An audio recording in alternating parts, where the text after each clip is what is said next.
Hey guys, Lexus Driver here. Now, on today's video, I'm going to be talking about not only sharing my knowledge, but also giving my best thought on what we might likely see in part two of the final season of Beastars. Really looking forward to it. Just getting so pumped up. Really looking forward to what's going to happen next. How's the hero going to defeat the villain, etc., etc.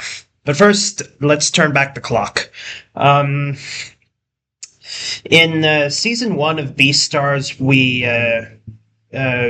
in season one of Beastars, this is early on where we got introduced to the black market. Now, the the author who made Beastars, the black market. I would say this was inspired by the author's time, younger times. You know, she during her younger times, she experienced this kind of stuff, exploring, exploring city life. But when it comes to exploring the city life, she kind of saw, the sin part of the city life. So the black market, well, when it comes to general talking, the black market is basically it's basically a place where stolen goods or illegal goods or legal goods, well, technically that were smuggled, get sold to customers and whatnot. But in this case of the black market is basically like a place where carnivores can buy meat and then eat. It's how do you call this one? My first expression about seeing the black market of Beastars, the black market, it kind of looks like a wet market because where I'm from here in the Philippines, the wet markets are actually very common in here. There's actually a wet market in just near our local church. But as wet markets are great places, to buy produce and whatnot. But wet markets, you have to be very careful when going to the wet market because these are the likely places where you can get sick if you're not careful. So, anyways, the black market. I'm gonna bring up the image a bit closer here. Yeah.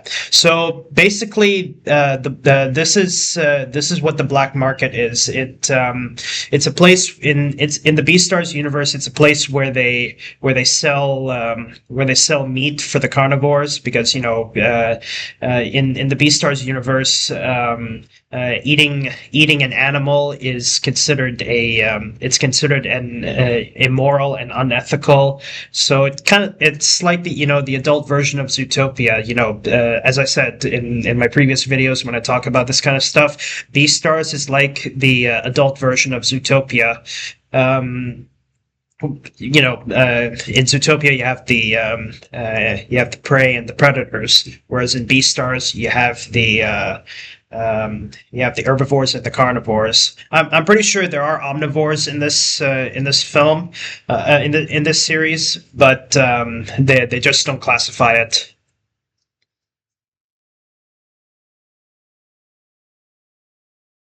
Yeah, so this is basically really what the black market is, and the black market, it's also where we got introduced to the criminal underworld of Beastars.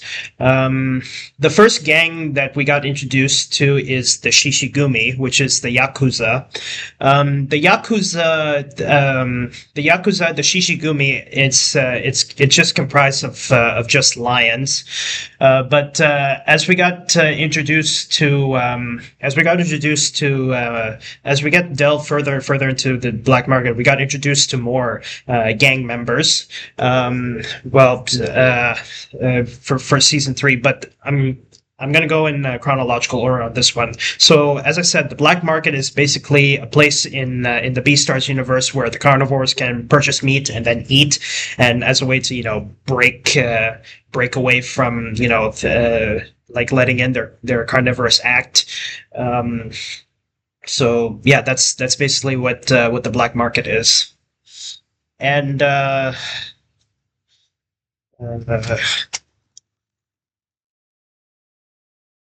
yeah, yeah. Season two of Beastars, we got introduced deeper into the black market. Like for example, this place called Happy in Heaven. Happy in Heaven is actually it's actually a strip club in the black market. Yeah, it is in the black market, but it's unknown which part of the black market is. But seeing the strip club like this, I can guarantee that that the black market is like not just like a it's not just a wet market where they sell the meat.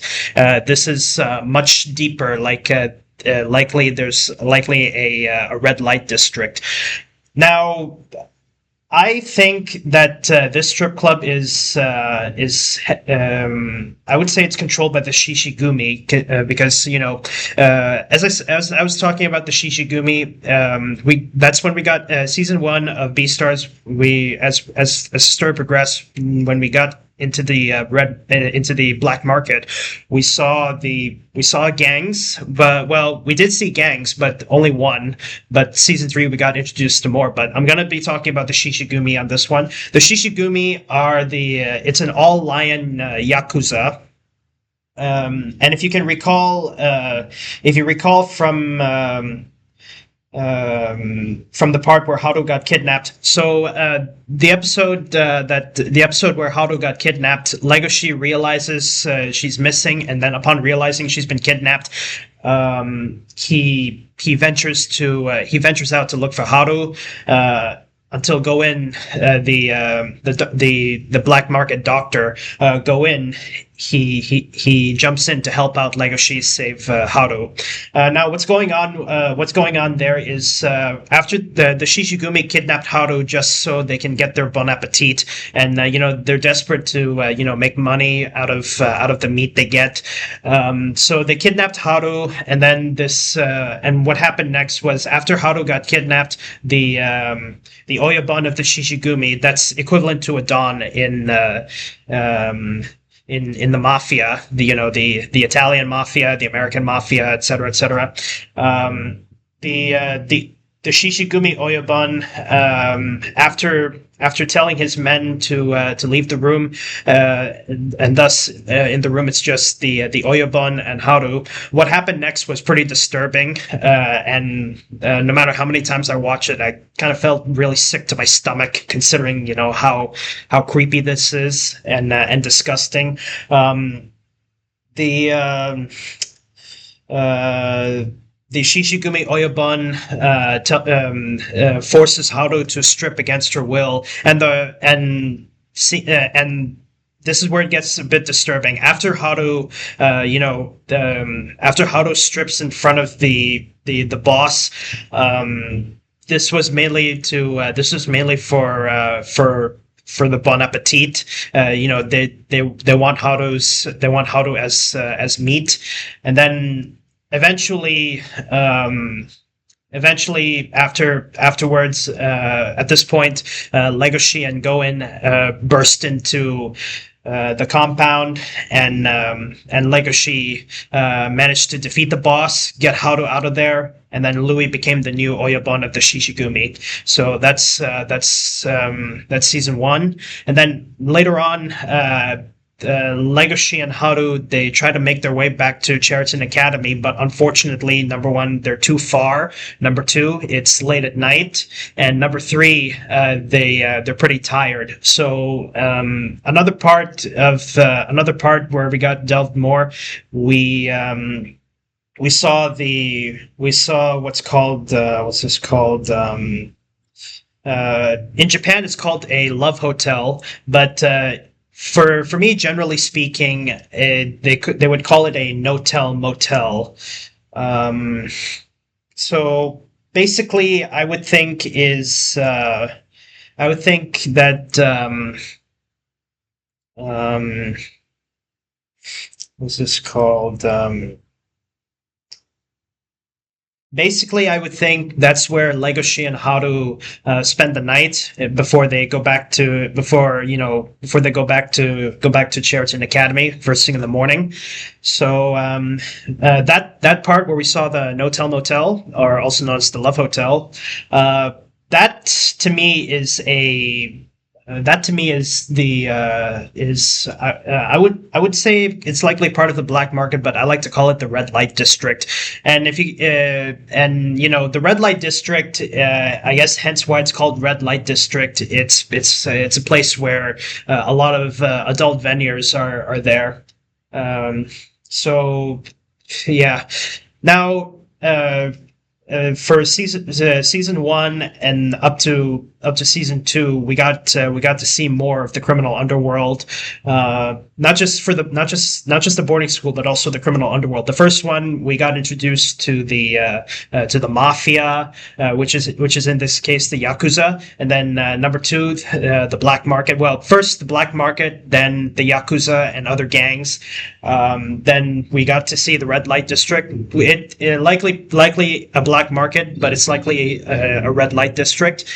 The no-tell motel, and then afterwards, as we progress through the story, we saw what's this one, the Happy in Heaven strip club, and we got introduced to some new characters. The new characters from what we saw in that strip club, Happy in Heaven, we got Cosmos. Well, we got Cosmo, and then season three, that Tigress's name is Luna in season three. I think this strip club, Happy in Heaven, I think this is likely controlled by the Yakuza, because when we saw the strip club, this is like how do I say this? This is like getting deeper in the red light district, also known as the black market. So seeing the strip club part, I would say it's cool. It's where the story gets really good, and also delving into more of the black market. Now, for season three, part one, we got to see Cosmo and Luna again. I really hope we get. I really hope we get to see them again in part two. I don't know if they might appear, but only one way to find out once part two is released. So Cosmo and Luna, they make a reappearance in season three, part one. They're inside. They get inside a van with Legoshi, who's dressed in a tuxedo that looks like Mr. Wolf's tuxedo and the bad guys. And inside the van, they're on their way to a secret party for the upper class. I would say this is. I would say this is this secret party.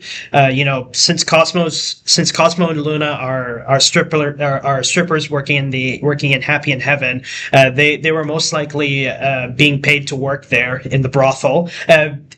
That secret party for the upper class, that is I would strongly assume that's a brothel. So if that's confirmed that it's a brothel, then not only we saw like throughout the series, we saw the black market, we saw the gangs like the Shishigumi, then the red light district, along with the no tell motel, and then the strip club, and then finally we got to see the brothel.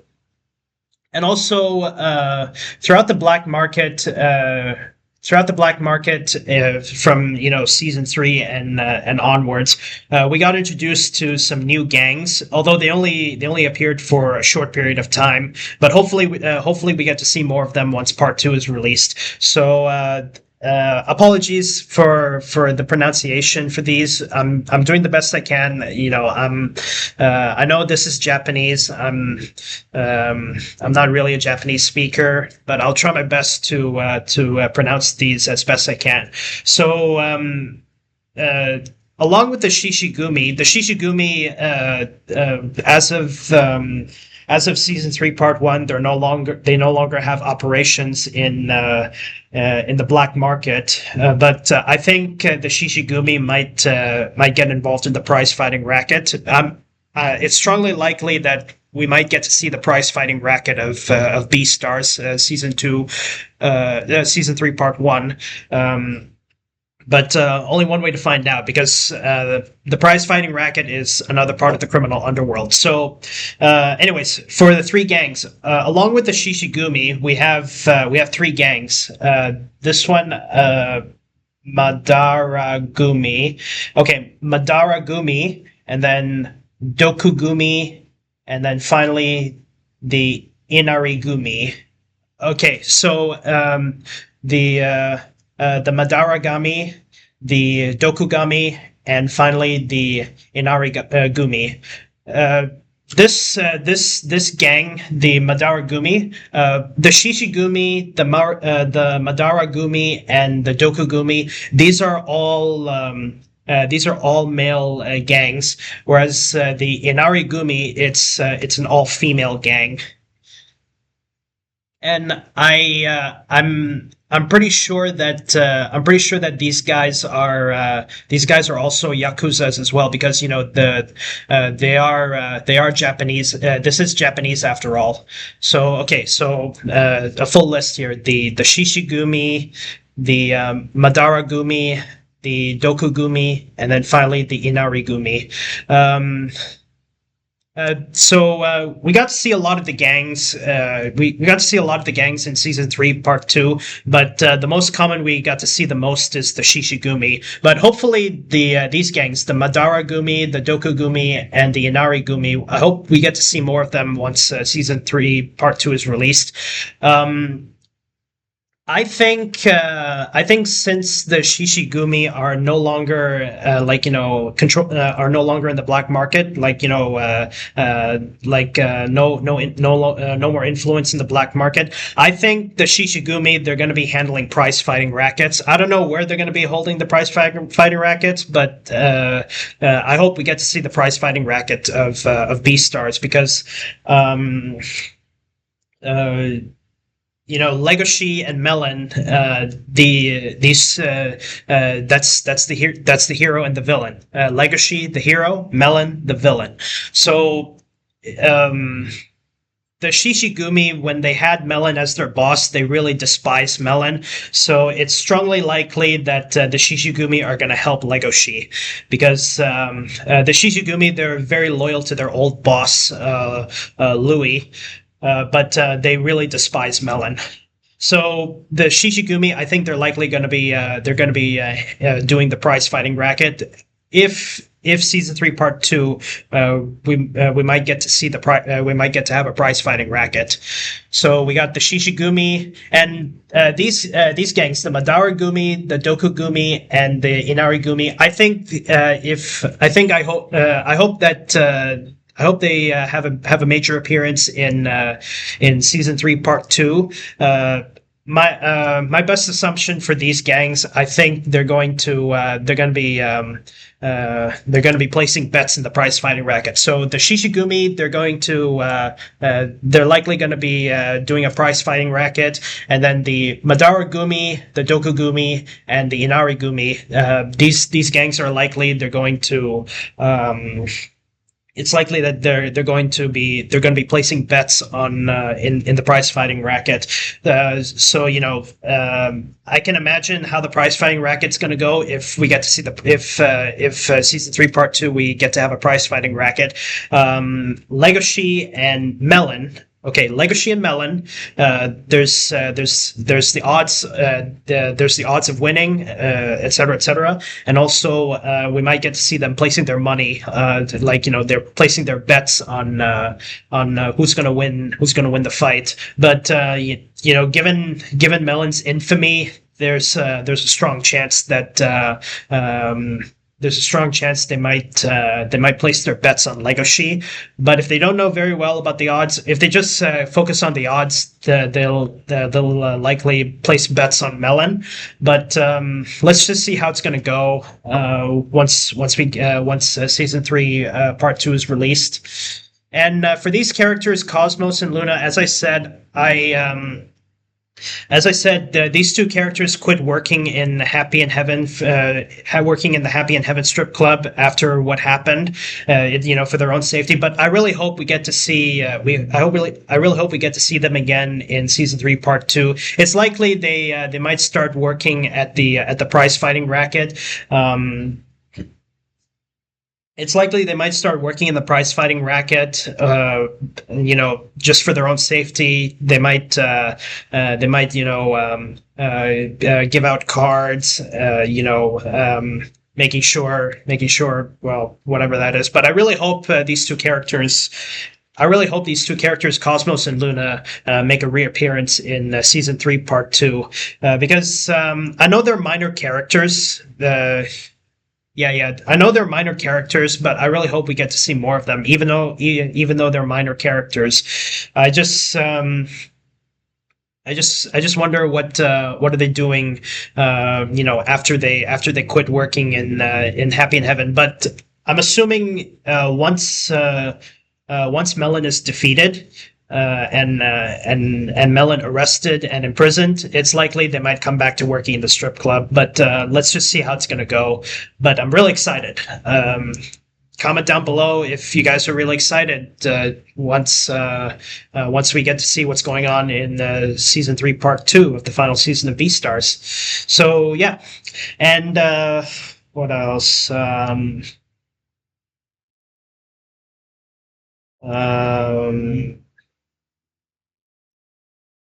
Oh yeah, Legoshi's friends. Legoshi's friends, Haru, Louis, Juno, Jack, and most of his friends at Cheriton Academy. I think they might see Legoshi fight in the prize fighting racket. For moral reasons, I'm pretty sure they're not going to place their bets. They're just there to watch the fight, and I think they might provide. I think how it's going to play out is they're not going to place any bets. They're just going to watch the fight, and then they're just there to provide moral support for Legoshi. Not only Legoshi's friends and girlfriend, but also his grandfather. Likely go in. And likely Yaya. I don't know how it's going to go, but this is what I think of part 2 of the final season of Beastars. We're going to see. It's likely we're going to see the prize fighting racket, and I really hope it's going to be a prize fighting racket, because that's another part of the criminal underworld that I'm really excited. How season 3 part 2 is going to play out once it's released. It is going to be released next year, but I don't know which month. But I'm really looking forward to it. And yeah. And also in many of these days, I'm really busy with finishing up. No, I wouldn't say finishing up. I've so many projects I have to do on to post on my Deviantart, because I am drawing some fan art of Ruby Gillman Teenage Kraken, because I came up with a fictional airport, a fan-made fictional airport of Ruby Gillman Teenage Kraken, which is in Oceanside.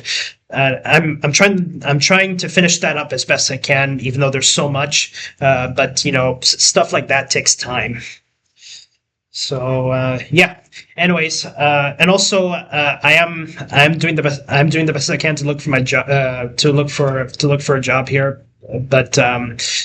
Just when there are things you have to do, you just have to do it as best you can, despite the pressure. But anyway, guys, that's all I have this video. If you're new, if you're new to my channel, I messed it up. Anyways, that's all I have this video. Thank you guys so much for watching. If you're new to my channel, don't forget to subscribe, and be sure you hit that notification bell so you can stay updated on new content I have on my YouTube channel.